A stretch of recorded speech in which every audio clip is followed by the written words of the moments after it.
New Zealand to increase student visa fees by 90% for Nigerians and others. Nigeria's crude oil production rises to 1.3 million BPD in July according to OPEC. FCCPC blames disproportionate pricing of imported goods among retailers for inflation. 9 firms purchased 25.76 million from CBN's retail Dutch auction pay to repay loans.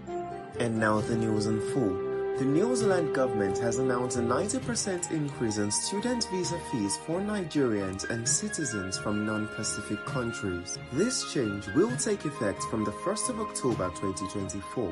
This is according to information on the New Zealand immigration website. These changes reflect the government's effort to manage visa processing costs more effectively while implementing stricter controls on the employment of migrant workers. Coming up next, Nigeria's crude oil production in the month of July rose to 1.307 million barrels of crude oil daily according to the monthly oil market report for the Organization of Petroleum Exporting Countries, OPEC. According to the reports, the country added 30,000 barrels daily to its production when compared to the production figure for the last month, which stood at 1.276 million barrels daily in June 2024, with the data on Nigeria's crude oil production provided based on direct communication with Nigerian authorities. While according to secondary sources, Nigeria's daily average crude oil production in June was 1.3786 million barrels per day, marking an increase of 16,000 barrels when compared to May's figure of 1.36 million barrels per day.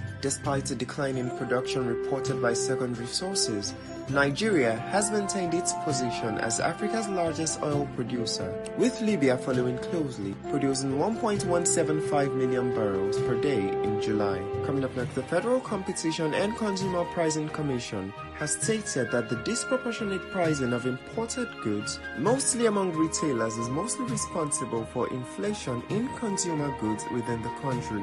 In a statement made by the FCCPC's Executive Vice Chairman, Tunji Bello, where the Commission stated its intention to engage with market leaders to check against exploitative pricing across the country. According to the statement, the Commission stated that by collaborating with market leaders, it is confident that a consensus can be reached on fair product pricing to avoid excessive profiteering at the expense of consumers during these economically challenging times. Coming up next, the Central Bank of Nigeria has conducted a retail Dutch auction on the 6th of August 2024, where 9 companies purchased a combined total of $25.76 million to meet their loan repayment obligations. This auction is a critical part of CBN's strategy to reduce the demand pressure in the foreign exchange market and promote price discovery amid Nigerians' ongoing economic challenges, with loan repayments made up by only about 3% of the $876.23 million sold by the CBN during the auction.